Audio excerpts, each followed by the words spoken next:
Hi, I'm Ben with B4 Board Games. I love time traveling concepts, either in books or TV shows or even movies, things like Doctor Who. You might even see a TARDIS or two back there. I love board games that can incorporate time travel. It's very rare to find one. This one is Tracking Through History. You get to go throughout time and look at different historical events and even get real information on the back of the cards. I always like to talk about what came before this box, and it's people like this. These are the game designers that developed it, the artwork that behind it, which has fantastic artwork. Every single card is different art. And then the publisher, Underdog Games, on their website has a page about how they got started. They were looking at the Grand Canyon and they developed games like Trekking Through the National Park, and then we got Trekking Through the World, and now we have Trekking Through History.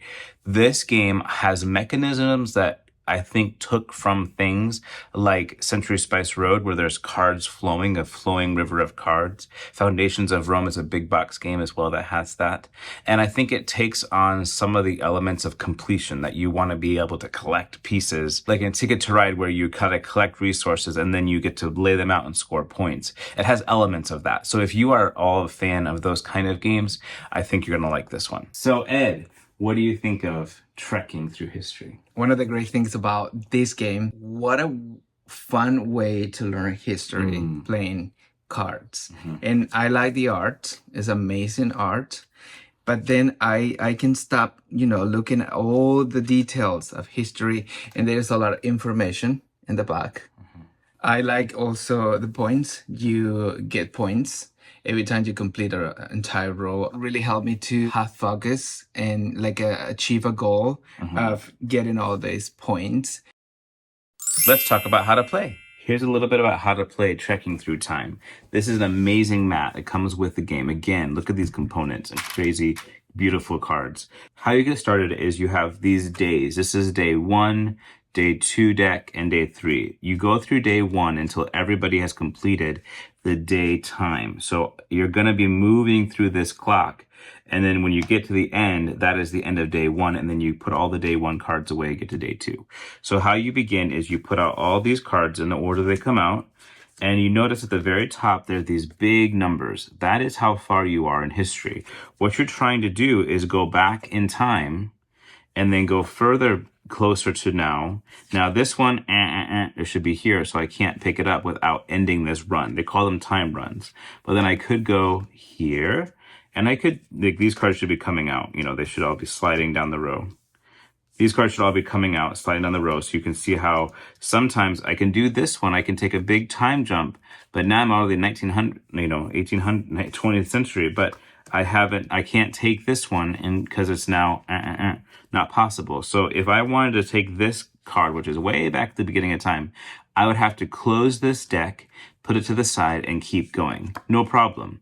What's happening here is that there are these treks. The more times, the more cards I can have in my trek, the more points I'm going to get at the end of the game. So if I have 6, I'm going to get 10 points. If I have 11 or more, that's 30 plus 3 each for each card. That's about the most you can go. Very, very rare to get that high.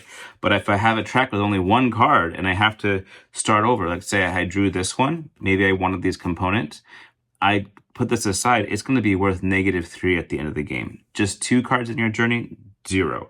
So you really want to think about, one thing to think about is how deep and how long you can keep your run going by going through the order of time. It does come up with this nice chart to tell you which cards are available in which day. You can see the first day has the deepest trek and it gets closer and closer to today's time, but there is definitely overlap. So you will be able to keep your track going from day 1 into day 2, but you will definitely be closing out runs. You cannot keep one run the whole game. I haven't seen that at least. Maybe it's possible, but it'd be very difficult just how the cards are coming out each day. So here's a little bit about the gameplay. You got the runs you got to worry about, but you also got these resources at the bottom, which you're trying to use to complete your mission here.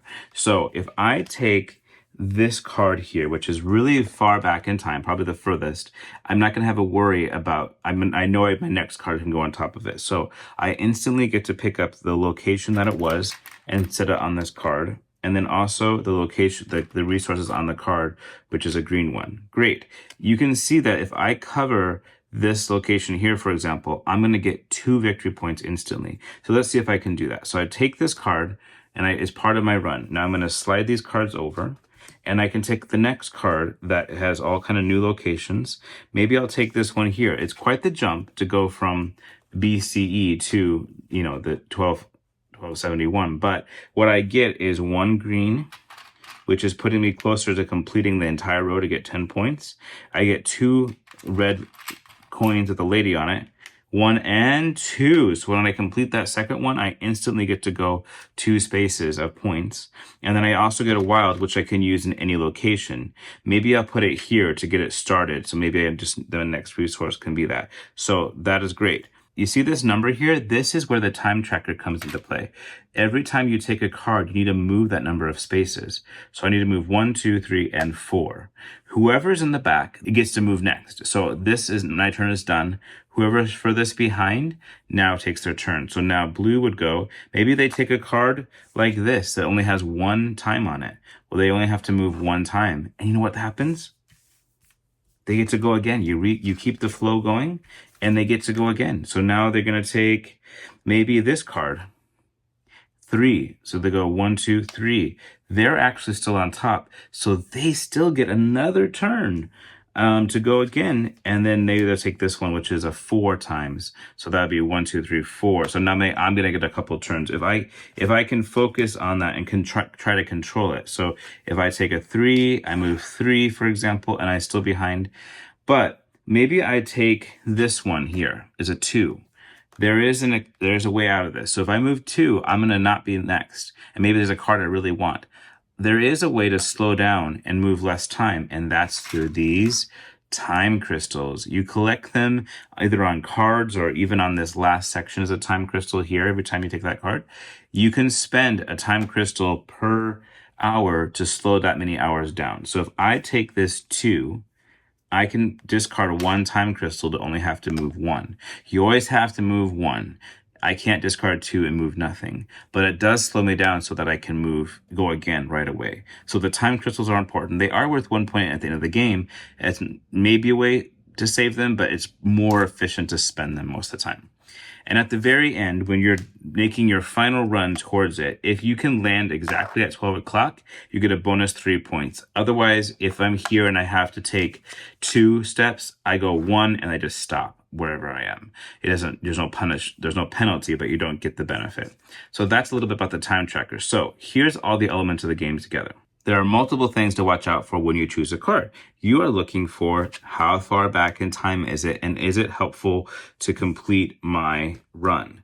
That is one thing you're worried about, and these always get reset every time. The other thing you're worried about is what are you picking up, and is it helping me complete my mission and getting points on this card? That's another thing to be thinking about. I want this card. It's further on my run, but it also has the best benefits. That's a great thing.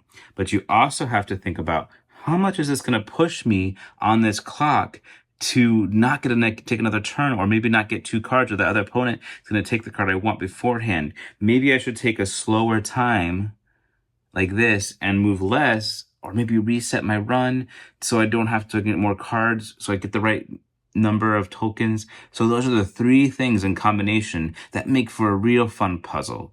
And it's a really positive puzzle because there's always something good to do. It's just trying to figure out the best thing to do. After both people have completed the trek around the clock, that triggers the end of the round. All these number 1s go away. You keep your runs going, but you take all the day 1 card, draw number 2s, and put out the new river and continue on. Remember, if you're bored on the other person's turn, you can always turn your card over and read a little bit about the history of some cards you've already gone tracking on.